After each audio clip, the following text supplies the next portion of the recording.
of the motherfucking morning to you, my friends. Welcome one, welcome all to my podcast, Alexandra Unfiltered, a show where we hypothesize, theorize, and analyze all about women's rights, women's wrongs, and everything in between. I am your gracious host, Alexandra Rose, a bad bee with a law degree, simply doing what I do best. Ranting, raving, whining, and complaining. Not necessarily in that order. I'm so excited that you've joined me today. I have some great content lined up for today's episode. So with no further ado, let's just dive right on in. Today's episode is, you can thank Black women for that.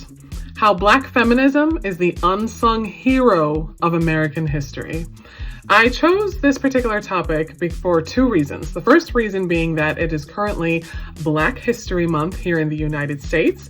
So I am wishing a very happy Black History Month to every single person who should be celebrating Black History Month, because this is a time where we honor and uplift the achievements and the strides that Black people have made here in America, and how those particular strides have benefited most of American society, not just Black people. Okay, so happy Black History Month.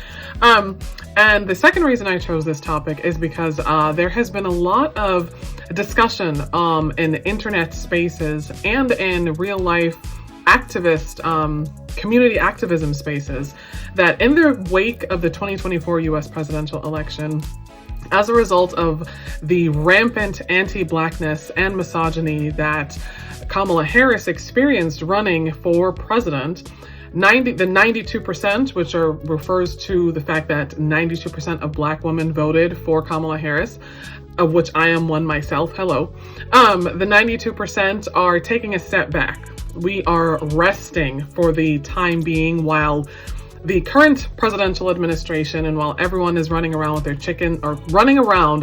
like chickens with their heads cut off, the 92% are taking a step back. We are resting, we're leaving this in other people's hands, and we're making this very radical decision, not to be petty, although that's absolutely part of it, but because we recognize that our voices, our labor, our advocacy were not respected or heard or listened to. And when we were trying to tell people to vote for Kamala Harris and vote for Tim Walz and vote for the Democratic ticket, the rampant, like I said, anti-Blackness, the racism, the bigotry, the prejudice, the misogyny that people unnecessarily levied towards Kamala Harris really struck us. For me, especially, being someone who is very much like Kamala Harris, I'm a mixed race woman of Jamaican nationality. Kamala Harris's father is Jamaican and Kamala Harris is a mixed race woman. I'm a former immigrant to this country who is now a US citizen. Kamala Harris is a second generation individual whose parents are both immigrants to this country. And Kamala and I are both attorneys, basically. We both have law degrees. We've both worked in advocacy spaces, and we've both worked in the legal profession for some time. So watching this country soundly reject Kamala Harris told someone like me that this country would also soundly reject me as well. Even though Kamala Harris was the most qualified candidate, one of the most qualified presidential candidates by far to ever run for the office of president, has worked in every single level of government, and was unequivocally, abundantly, crystal clear as to what her proposed policies would be and how those policies would benefit every single American. And the way that you motherfuckers got on here and acted a plumb fucking fool, soundly rejecting her, told me that you would soundly reject me too, even when I'm coming with a message that says I am going to use my power to collectively uplift everyone here. You would soundly reject me too. You would reject my work, you would reject my effort, you would reject my ideas, my advocacy, my voice. So if that's the case, then reject me all the way. Don't call on me to advocate. Don't call on me to join front lines. Don't call on me to pick up signs, to demonstrate, to protest, to demand change. I demanded change in November. And I got active in that voting booth because I recognized that voting was the one centralized thing we could all do to prevent disaster. That was the whole point. Was to prevent disaster rather than let disaster happen and now everyone's scrambling to figure out how to respond to said disaster.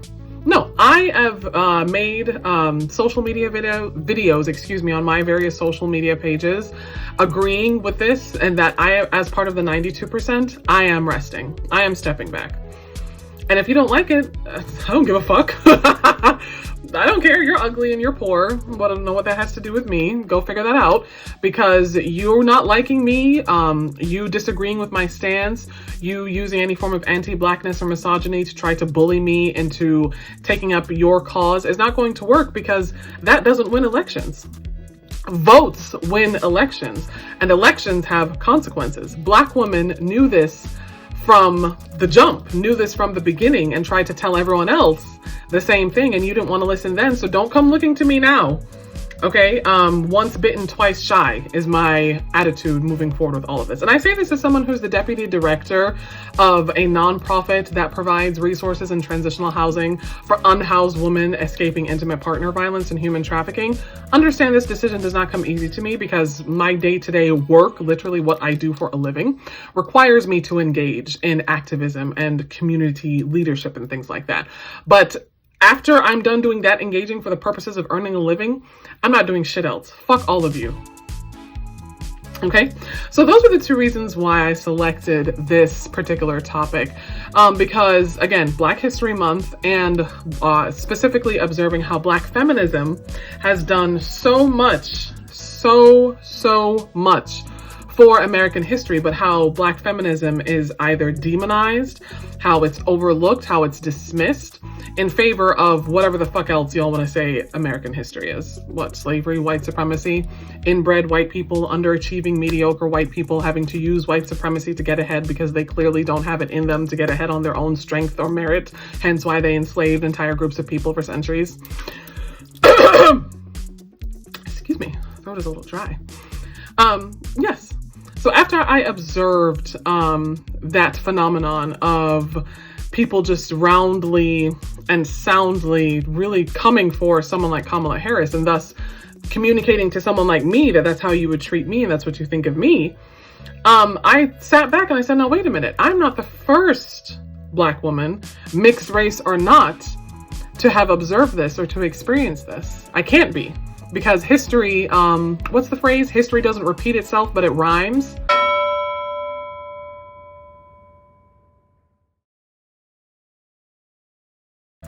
Yeah, so that spawned me, or rather inspired me to do some research. And of course, I'm a bad bee with a law degree, and I am a bad bee with a sociology degree and an anthropology minor. So all of my questions start with research, because sociology is the scientific study of society. So we use the scientific method, and the scientific method always begins with a question and then leads to a hypothesis. So my question became, where else in American history has this happened, where Black feminism, Black womanism in particular, has tried to advance a cause that would benefit more than just one group of people, that would benefit people beyond and outside of Black women, but said Black women were soundly rejected by the same society that would benefit from that Black woman's advocacy? And of course, the research yielded so many figures and activists, most of whom I already knew about and had studied, but did not know the extent of their advocacy until I did this research. So as always, if you're watching here on YouTube, if you're listening on, the podcast, I have the handy dandy iPad, because I come with stats and facts, I come with figures, I come with receipts. Everything I say is backed up by a verifiable, reputable, peer-reviewed source. And if it's not, it's backed up by my voice, which is backed up by my law degree and my sociology degree and my anthropology minor. So there's that. I also will be wearing glasses. If you're watching here on YouTube, I'll be wearing my glasses for this episode, because in typical Libra millennial fashion, I completely forgot that I ran out of contact lenses and neglected to schedule my ophthalmologist appointment in time to get new contact lenses for my episode this week. So that's totally on me, but I'm still a baddie with the glasses on. If you're listening to the podcast, go to my YouTube page to watch this episode. You know you want to. I'm cute and I'm nice to look at. So here we are discussing how Black feminism is the unsung hero of American history. So what exactly is Black feminism? Let's start there. That's a good starting point. At its core, Black feminism is a movement that centers the experiences, struggles, and triumphs of Black women. It's about acknowledging the unique intersection of race, gender, and class, and how these identities shape our realities. Black feminism recognizes that mainstream feminist movements have historically been dominated by white women, often sidelining or ignoring the unique challenges Black women face.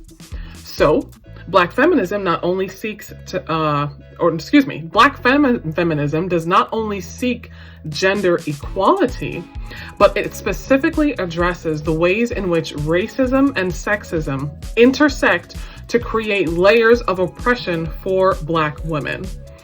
FYI, I will be using the phrase intersectionality very frequently throughout this episode, and I'm going to give you some information about that phrase and what that means in the social sciences.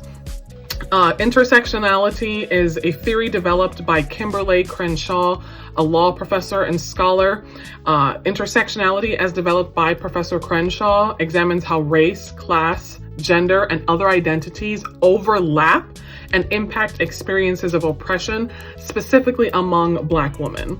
So Professor Crenshaw's intersectionality theory essentially makes us look at the different systems in society, the different oppressive tactics and the different identities Black women have, and how those identities intersect and impact our daily lives, right? So essentially, as a Black woman, what I tell people is that I'm not just Black and I'm not just a woman, right? My race and my gender are so inextricably tied together, and I've said this before in previous episodes, that I cannot separate them. I can't be Black first and neglect my womanhood, because there are certain issues that impact uniquely Black women. While there are issues that impact Black people in general altogether, there are issues like maternal health, for example, and intimate partner violence that uniquely impact Black women. So for all the Manosphere Black podcast bros, who I'm sure are like bursting at the seams to sprain their ashy ankles and run to the comments of this YouTube episode or this podcast episode with you only focusing on Black women, what about the Black man?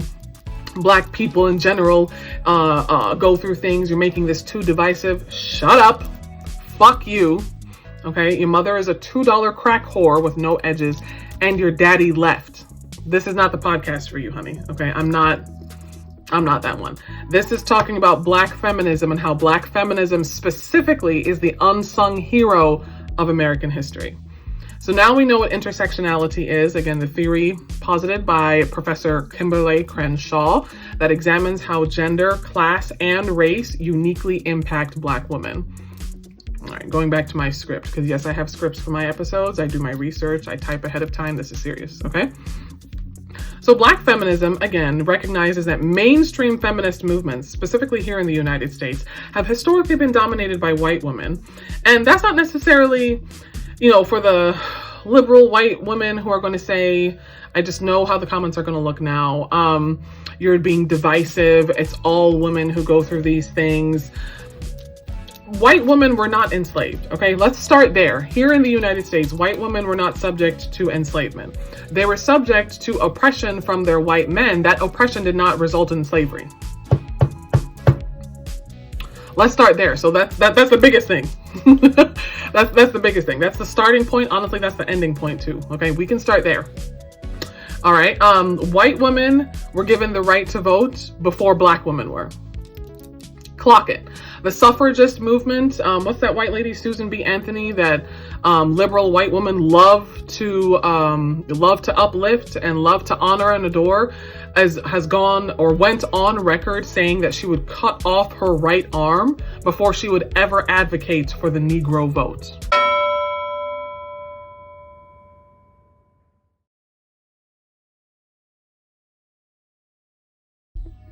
Okay, you heard me right. Susan B. Anthony, the liberal girl boss, white girl feminism hero, went on record saying she would cut off her right arm before she ever advocated for Negroes to have the right to vote. So that's what we mean, or that's what I mean specifically when I'm saying that Black feminism is unique, because it is. The history speaks for itself. All right. One of the foundational principles of Black feminism is intersectionality, the theory coined by scholar and professor Kimberly Crenshaw in 1989. 1989, which was well over 1989 was now, as of the recording of this podcast episode, 36 years ago. So before you also feel the need to leave some comments, angrily typing with your ashy ass hands, that these are just new terms, these are new words that you're creating and coming up with to just sow division and inspire separation between the races of women, and we should all unite. Professor Crenshaw came up with this theory of intersectionality in 1989, before most of us were born. I was born in 1992. Before you come up and say, you're making shit up. You suck, you're poor, and you're ugly, your daddy left, and your mother is a $2 crack whore with no edges. Intersectionality, as defined by Professor Crenshaw, speaks to how different aspects of our identities, race, gender, sexual orientation, and class, interact to create unique experiences of privilege and discrimination. Okay? I think we can all agree that intersectionality has become a central framework in contemporary activism, and I personally think that's an amazing thing. And it's also important to remember that Black women, like Professor Crenshaw, who coined this theory and developed this term to give voice to a lived reality, people like Professor Crenshaw have been ignored by mainstream feminism for far too long. Because again, I graduated from Michigan State University with my Bachelor of Arts in Sociology in 2016. I walked across the stage in 2015. The degree was conferred in 2016, right? Okay. All of my sociology classes, my 400 level class where I wrote my thesis on upward mobility amongst Jamaican women in Jamaican society, and when I minored in anthropology, I did not learn about the philosophy or the theory of intersectionality until long after I graduated from college. And again, I graduated from college in 2015, 2016. This is not that long ago, guys. So these theories on Black feminism and womanism in particular have been ignored by mainstream feminist movements for so long because, again, those movements were dominated by white women. And that's not necessarily like a bad thing, but white women are white. They're women, but they're still white. So they still have white privilege. It takes nothing away from you or anyone to admit that. And it also doesn't take anything away from anyone to look to exit polls from presidential elections to see how college-educated white women, who are supposed to know better, vote. Pointing out facts and statistics doesn't hurt anyone, and don't do that. You know what you're gonna do. But I voted for Kamala. I voted for Hillary.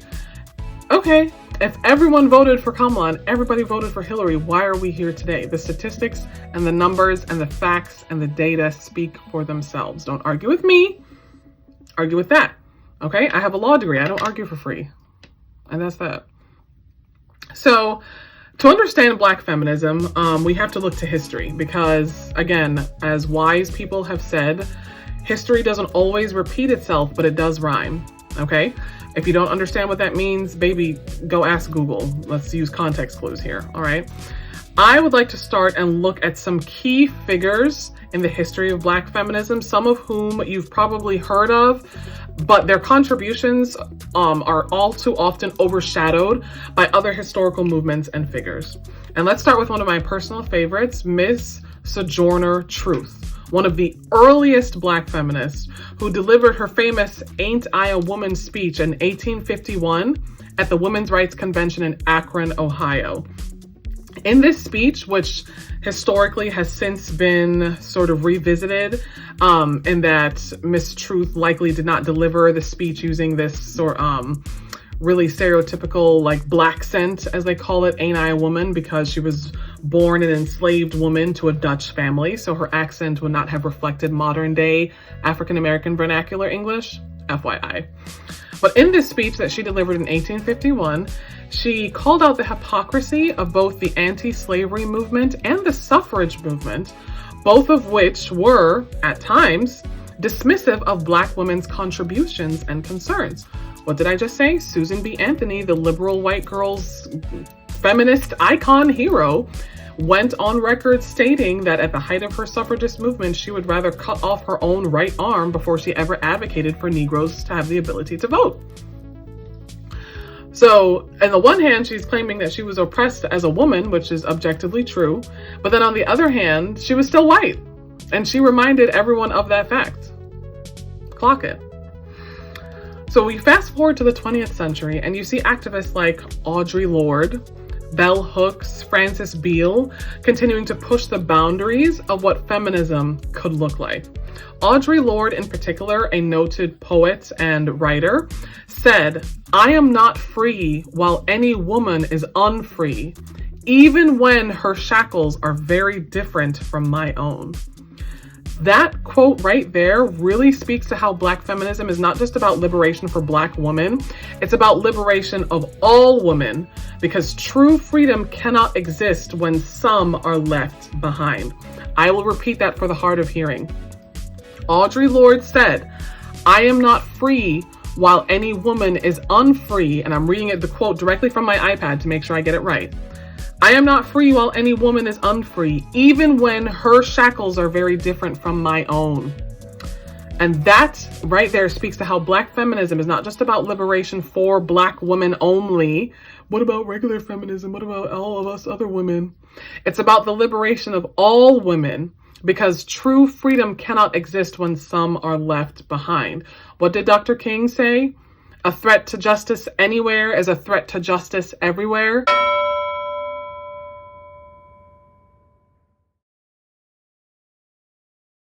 Same speed right here. All right. When you see Black women like myself and the Black women who have come before me, who have paved the way, paved the path, who are the forerunners, the foremothers, who are the trailblazers, okay? Our advocacy and our voice and our movements almost always tend to benefit everybody, because we're always at the forefront of things like universal healthcare discussions. Because although we experience negative maternal health outcomes, we recognize that if the maternal health outcomes are made positive for us, then they're made positive for all women. They're made positive for all women who may be poor. They're made positive for all women who may live in rural areas and not have access to large, sprawling urban medical centers, right?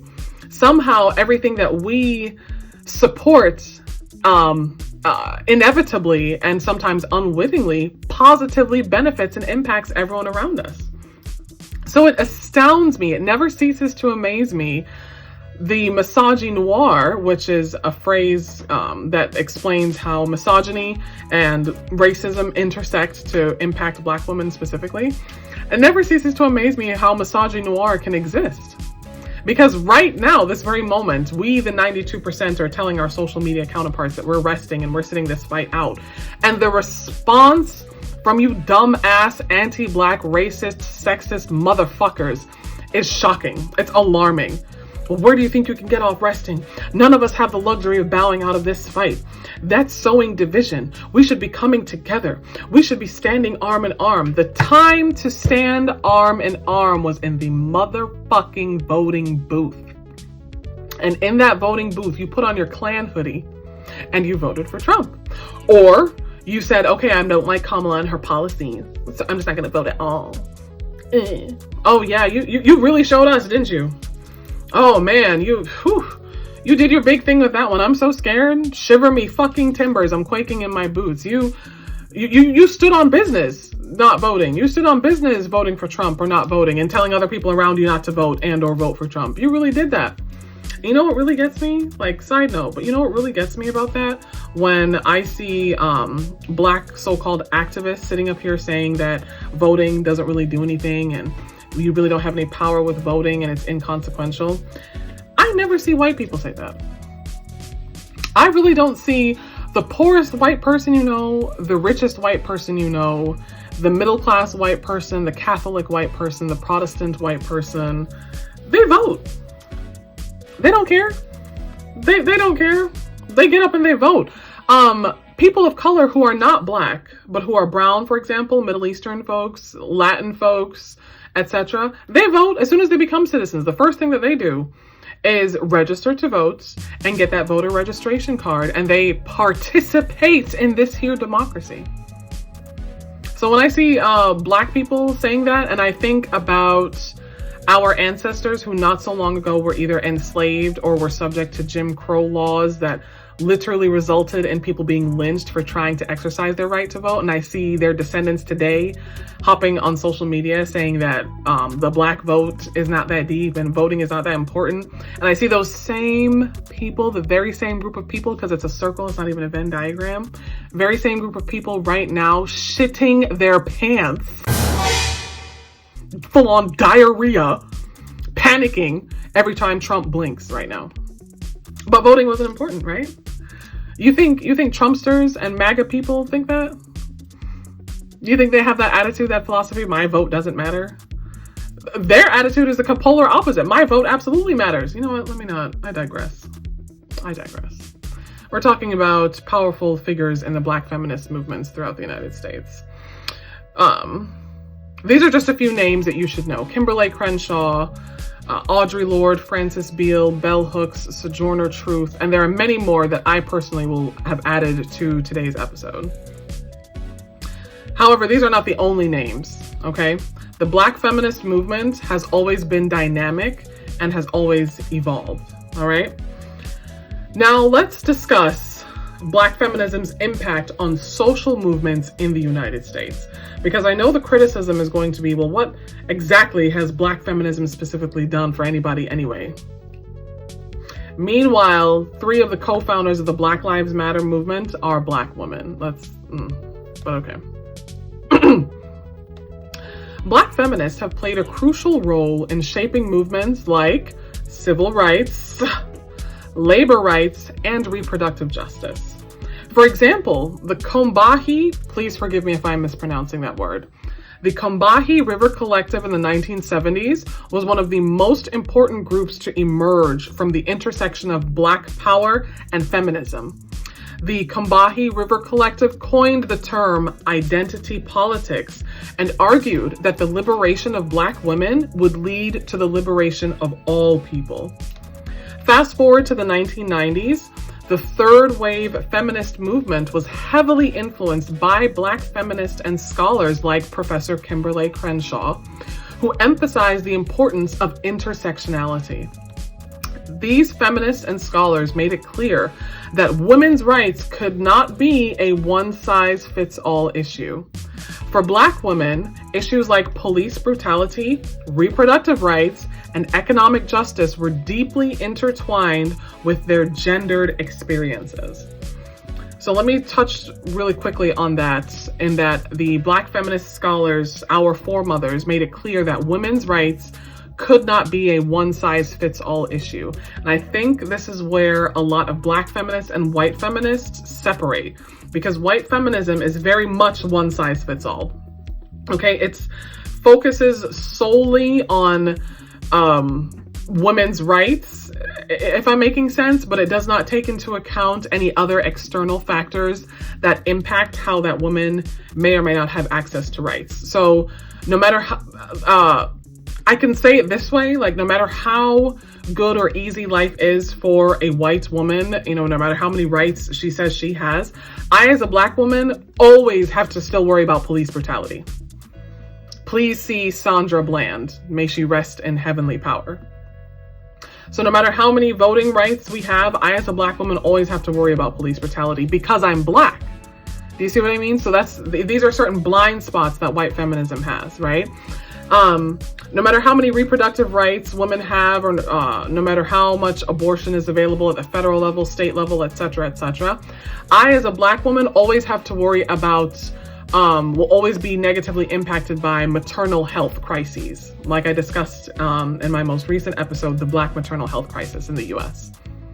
So these are things that are specific to black women that mainstream feminism, powered by white women, often ignore, like blatantly ignore, even when we come into those spaces saying, hey, this is something that you should look into, they're ignored. So Black feminism essentially says that women's rights, women's reproductive justice, our economic justice, and our safety are not one-size-fits-all issues, which is why Black feminism positively impacts and benefits all women and most groups of people, because our issues are so complex, because our issues are so intertwined and connected to one another. But hey, what do I know? Fast forward to today, modern contemporary time, and we see how Black feminism is influencing modern movements like Black Lives Matter, Say Her Name, and the Me Too movement. Activists like Alicia Garza, Patrisse Cullors, and Opal Tometi, who co-founded Black Lives Matter and who are Black women, draw deeply on the principles of Black feminism in their work. Additionally, activists like Tarana Burke, who was the founder and creator of the Me Too movement, have reshaped the conversation around race and gender in very powerful ways. I'd also like to touch on activist Tarana Burke because Tarana Burke founded the Me Too movement all the way back in 2006. It became viral with the hashtag #MeToo on social media in 2017. And many people do not know that Me Too was founded by a Black American woman. Miss Burke created the Me Too movement in response to her own experiences as a survivor of sexual violence that was perpetrated on her in her childhood by a leader in her Black church during the early, I think she said like the early stages or the late stages of the civil rights movement. So she founded this movement basically in her skin as a Black woman, as a survivor of sexual violence, because she recognized that even though she was a Black woman in a Black church, which was supposed to be a safe space for a little Black girl, she was still subject to sexual violence by a leader, by an elder in that same Black church. So her race did not protect her gender from being violated, basically. Because the person who violated her was another Black person. It was a Black man. So she founded the Me Too movement to say, I have been through this too. So the Me Too movement, again, was founded by a Black woman. Give her her credit, give her flowers. And she's also an author and the founder of another nonprofit organization, I think is Just Be Inc. as well. FYI, for those who do not know. What is particularly inspiring about Black feminism is how, as a movement, Black feminism has pushed forward with Black women at the center, not only leading the movement, but redefining what activism and justice look like. It is very important to remember that Black women and women of color have always been at the forefront of major social change throughout American history. So that brings us to today, right? What does Black feminism look like today in today's world? And in many ways, it is more relevant than ever, okay? We're just on the heels of that very decisive 2024 US presidential election that thus far has proven very testy, okay? One of the biggest obstacles Black feminists still face is the mainstream feminist movement's tendency to marginalize issues that disproportionately affect Black women. Issues like mass incarceration, environmental racism, and the disproportionate impact of police violence on Black communities. While these individual topics are gaining more attention, they're still being pushed to the side in favor of issues that mainly affect white, cisgender, middle-class women. So what did I say earlier? No matter how good life is for a white woman, no matter how many women's rights that she has, I as a Black woman still have to worry about police brutality. I as a Black woman still have to worry about economic justice. I as a Black woman still have to worry about environmental racism, right? Yeah. Nonetheless, the triumphs of Black feminism today cannot be understated. Cannot, okay? Whenever I become disheartened or saddened thinking about how Kamala Harris, Big Sister General, as we call her on social media, lost this election, and lost in such a public way, the way that people brought her down because of her sex, because of her gender, because of her race, because of her identity, even though she herself is an exemplary person of great power and devotion to civil service. Whenever I become saddened and I think about that, I remind myself that less than 200 years ago, this same country had women like myself and Kamala Harris on plantations, in chains. And that's not an exaggeration.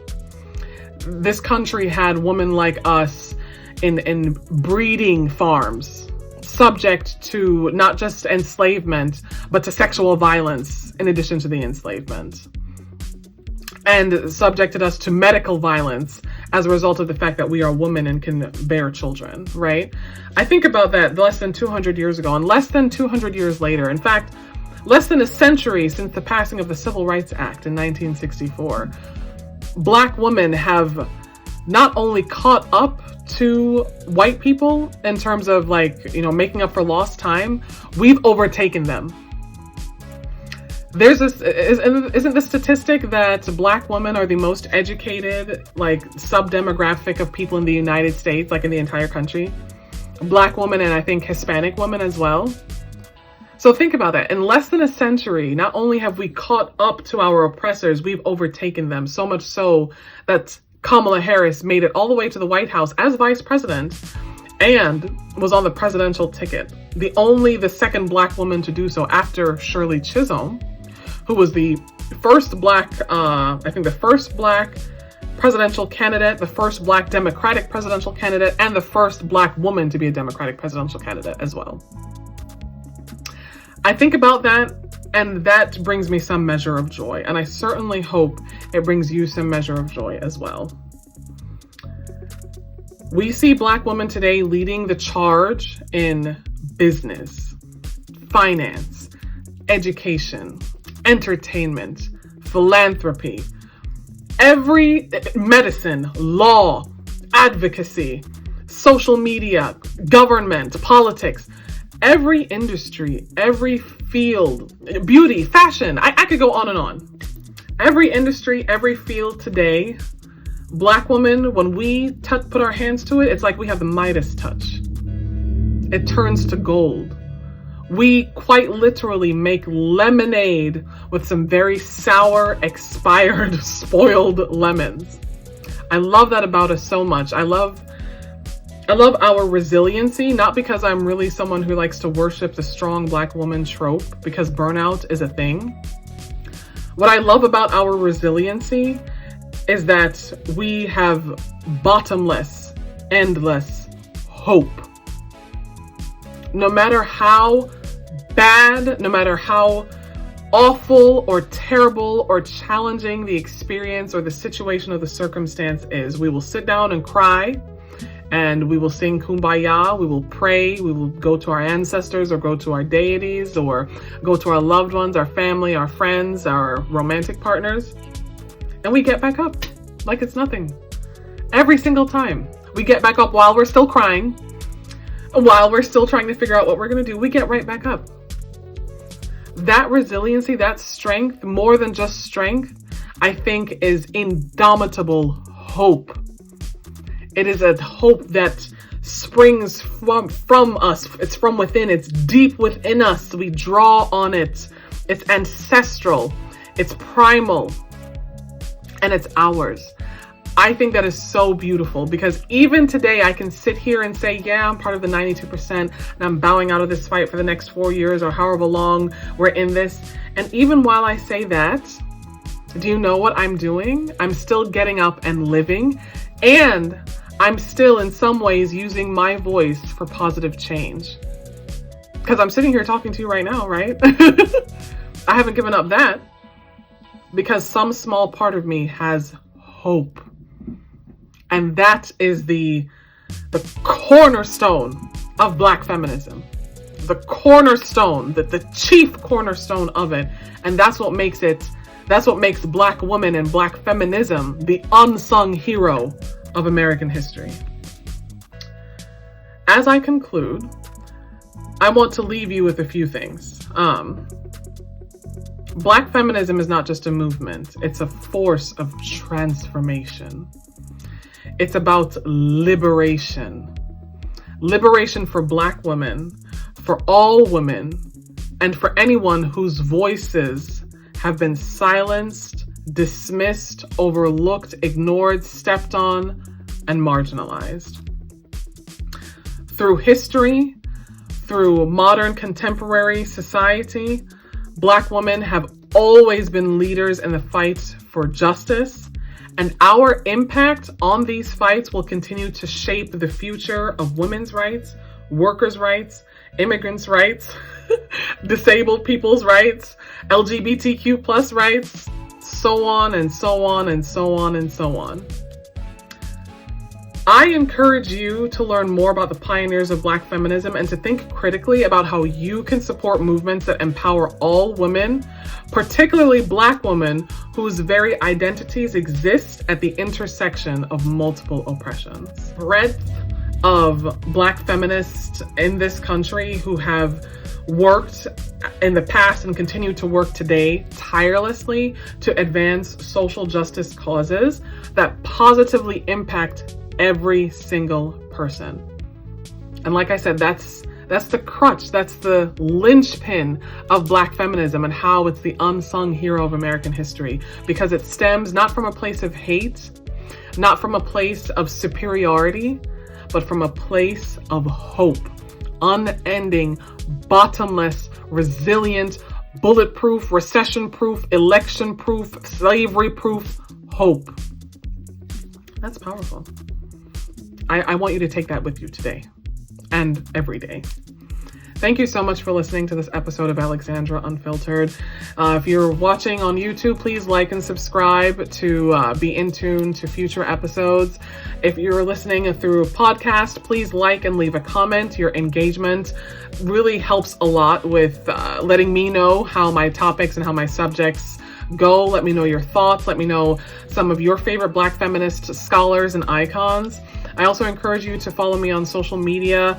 I'm on TikTok, AlexRoseM_. I'm on Instagram, Alex_Rose_M. I'm on Twitter. I'm still calling it Twitter, Libra Rose Queen. I have my podcast here and my YouTube channel as well. I thank you so much for listening. I hope you have a wonderful rest of your Black History Month. And please remember, it is Black History Month, so if you see a Black woman today, put some money in her wallet. All right, put some money where your mouth is. Put some money in her wallet. Put some money in her hand. Pay for a beauty treatment. Buy her lunch. Pay her mortgage. You know, nothing too serious. Just something light. Just do that for a Black woman today. Thank you so much. And this has been yet another episode of Alexandra Unfiltered. Until next time.